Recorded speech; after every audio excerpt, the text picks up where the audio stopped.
Run like I don't got an estate. Yeah. Run it up. Yeah. Yeah. Went from MIA to LA on the run like I don't got an estate. Yeah. I went from LA to the A on the run, you can tell where I stay. Yeah. Counting all this paper, I chase no sleep, call me jet lag, baby. Yeah. Counting all this paper, I chase no sleep, call me jet lag, baby. Been 1,020, spent 100 hundreds. Money come and gone, let's get straight to it. Been a businessman, it's bigger than music. Eyes on a new building with like 8 units. What's for sale, I might buy it all. I'm going to give you guys the mic here. We'll start with Max. Introduce yourself, tell us about your company. Awesome. What's going on, everyone? Max Jimenez from here in Phoenix. Been wholesaling and doing real estate investing since 2015. We've been investing virtually, obviously, because that's the word that most people use. I would say about 2 years now, 2.5 years. This year we went nationwide, so we're buying everywhere. Obviously, we haven't bought a house in every single market, but that's the goal. Just want to talk tonight a little bit strategies that we use, how we look at deals, how we analyze deals, how we reach out to boots on the ground and things like that. So I'm excited to be here and share that information with you guys. So just real quick, maybe go down the line, like how'd that feel to make that initial transition of being so used to buying here locally and now you're buying 2,000 miles away? What was that like? If you are already doing investments here and you understand returns and you understand what you're looking for, you understand your numbers. The big thing though is what I think Marcus said earlier, right? The worst number in investing is 1. So what I mean by that is that you can't take your whole business into another market, but what you can do is understand how did you get certain deals and how did you build your business, which is building relationships, right? So if you are looking to break into a market, so our first market was New Mexico, which is a tough market, right? Because it's a non-disclosure state, and so what that means is that if you don't have access to the MLS, you won't see some comparables. But what we did was that we reached out to first we reached out to agents in the area. So that's how we broke into that market, was build the relationships, look for the title companies, and most title companies do want your business, and that's how we were able to break into that market and do quite a bit of business in there. Awesome. So the first thing that always pops on everybody's mind is, how'd you pick a market? How do you know it's the right market to go to? Is it good, bad, landlord friendly, tenant friendly? I don't think I could add anything much to what they said, but when you are choosing a market, definitely what is your strategy, right? Your exit strategy. Is it going to be wholesale? Is it going to be rentals? Is it going to be flips? I mean, you go to a market like in, some areas in Detroit, like we have a deal right now in Detroit, which we're wholesaling. For me, Detroit, Ohio, those kind of markets are huge for rentals, not for flipping. We would never flip a house in those markets. We flipped a house in New Mexico, has worked out well, in Oklahoma City as well too. So you have to, what is your goal when you do want to expand outside, say, Arizona? Do you want rentals? Do you want to do flips? Do you just want to wholesale? And then you can look at, there's certain systems that you can look at that'll tell you, is there a lot of investor activity, or is there a lot of transient people, which means that they're moving fast, right? They don't stay there, which probably wouldn't be a good rental market, right? So you can look at those different statistics, and then you can say, you know what, this is a good market for wholesaling. Actually, I want to flip here because a lot of people are moving here, right? So that's really what you want to do, is what is your end goal at the end of the day when you're picking a market? Well, since you have the mic, Max, yeah. So you're doing multiple different areas. So just to kind of touch on the buying and selling of this and wholesaling, so you get a lead in a random state. How do you ramp up and find a cash buyer to sell that so quickly? Yeah, so once we identify that it's an actual deal, right, the ROI is there, it makes sense, that we're going to spend time, energy. The first thing that we do is something that we started doing now is we look within the vicinity of the property, right? We're going to see what investment activity is around that area. So if we know that, we have, if we find that there was 3 other projects going on that were bought by investors, well, that's that's what we're going to do, because what investor is not going to want another project a half a mile or less away from where they're at now? If we don't get any traction from there, then the next thing would be is to reach out to an agent, right? To reach out to the agents that have sold in the area. Because here's the thing is that right now, especially in this market where you have a lot of cash buyers coming in, agents have buyers because they go and take them to those properties, or if they have a listing there, they have buyers that don't qualify for that property, but they might look for something maybe that they can pay cash for. So that's the next step. And if that doesn't work, we have a system that we pull a list nationwide and then we text blast that system. That's a little more advanced, but we still do the groundwork for sure. Yeah. Now, you're wholesaling, you're buying and selling. You're not flying out there meeting people, right? And you got to say, hey, I got to write an offer on this property, and maybe I got some pictures. How are you estimating the repairs and going through that process? Yeah, so, I mean, we've done quite a bit of deals here too without visiting the property, so we've gotten really good at. The thing is with Phoenix though, is very cookie cutter, so you get to know your area, and you know that there are certain areas where you only have to put 10,000. There's some other areas where you have to put 80 to 100,000.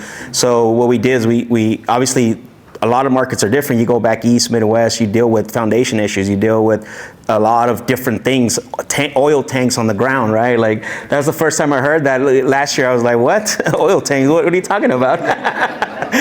And so you start to learn the markets, but you know, lean on the relationships. You know, one thing that Marcus said, like, I've never been to any of the markets we've done deals in, ever. But you know, the one thing that helps us, obviously, we build a really good brand through social media, right? Through Real Estate Disruptors, and we build relationships and a brand that is trusted. But a lot of you that are here have that capacity as well. If you use social media, you network with individuals that, you know, that can introduce you to people like that. And title companies, you know, one of the things that I see a lot is title companies are underused as a resource. They can tell you, I mean, sometimes they'll even run a report for you. You know, you tell, hey, I'm new, I'm looking to buy a property in this area, I'm not too familiar. I mean, we went to Oklahoma City and Lena's here, she was our TC, like we were locking up all these deals and like, Max, we have to do, was it abstract? And we're like, abstract? Like, we don't do abstracts in Phoenix, right? Like, you know, because back then, what's that? Abstract is basically where they outline to make sure that the you know, the exact measurements of the land, you know, because back then it was like, I'm gonna sell you this piece of land, and by the ditch, that's where it ends, right?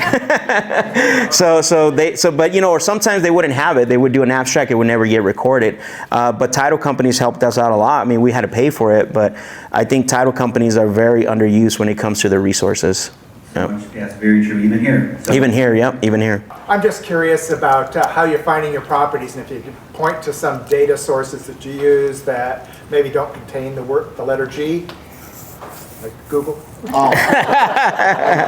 Max, you guys are marketing all over the place. Give us some insight on how you're marketing. Yeah, so if you're just starting out, I mean, obviously there's title companies, right? Again, I'm gonna keep saying that. I think title companies, choose your market, make a relationship with a title company. They want your business, right? That's what the title companies are in business to close deals, right? To do transactions. If you want to take it a step further, there's programs called there's one called PropStream. You can pull a list from there. There's also batch leads. You can pull a list from there. There's also high level ones that, you know, if you can afford to pay a little bit more, there's some that you can buy. There's one called Investor Machine. I think they charge you like $5,000 per market, but you're exclusive, and they pull all their data from the county. Right, they have VAs that'll go into the counties and they'll pull the data as soon as it records, whether it's a lien, whether it's a inherited property, vacant. There's also a website too. I can't remember. I'll try to find it and I'll give it to you later, where you can look up all the vacant properties. There's a lot of vacant properties in the United States, like 50% vacancy or something like that. It's really crazy. But you know, if you're just starting out, title companies, I'm going to keep saying that. Yep. So does everyone understand when he says pull data, lists? Does that ring a bell with everybody? What was that site? Investor Stream? So it's PropStream is where you first start, and then Batch Leads is the next one. And then if you want to invest a little bit more money, you have more capital, you can invest in, it's called Investor Machine. Yeah. So Max, you're sending out this marketing. What are just a couple channels you use? Yeah, so when you're choosing a market, what we did is the first market that we went to was New Mexico. We hit TV. That was like we went all in. Like, we did TV marketing, right? And it went well for a while. And then where we struggled at was disposition, but that's not something I recommend you doing. So if you're just starting out, don't start with TV marketing. It's the best because you're creating a brand within the city and within the state, and people start to recognize your brand. But if you are going to choose a market, I always tell people is, I know texting's probably dead, but cold calling, right? Pull a list, skip trace it, and cold call people. I mean, that's the most economical way to start marketing. And then once you start to get deals, once you start to see, get a little bit of revenue coming in, then you want to step it up to direct mail. I think direct mail that's our bread and butter. Yeah, it's working. Got it. Yep. So, any questions on this side of the room? And there are still markets out there where you can actually still go to the MLS, believe it or not, and still get properties, guys. Yeah. It's not like it is here. I mean, when I picked up properties straight out of the MLS as well. So it's different when you start getting into different markets. They are out there. My question, Max, you mentioned talk to title companies. So what kind of conversation do you start with? I'm just a new investor in the area, or what are you asking them differently than Yeah, no problem. So when you reach out to the title companies, make sure that you ask them who is their marketing contact, right? Because when you initially call, you're either going to talk to a receptionist or you're going to talk to an escrow officer. And so you want to get the contact of the marketing person. So once they give you that number, once they give you that information, then you could meet them in person because it's always good. Now the marketing department gets paid based on the relations that they build, and then the transactions that they bring in. So they're going to be mostly happy to help you, and they're going to ask you, what are you looking for? So this is where you have to be ready. Sometimes they can give you certain niche lists that are high, distress. They have access to certain things that we don't have access to. CoreLogic, I think ListSource sometimes. I know I used to get 30 and 60-day lates as well. I don't know if they do that anymore. It's been a while, but yeah, make sure that when you call the title company that you want to get in contact with their marketing department.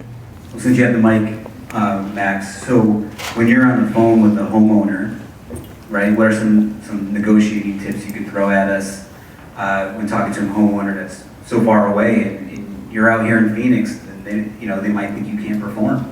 Yeah, that's a lot of question. That's the question that we get a lot. Like, where are you guys located? You always want to you make sure that you're transparent and you're honest, right? And one thing we always tell them, like, look, we're located here in Arizona. We're in Tempe, Arizona, but we buy properties nationwide.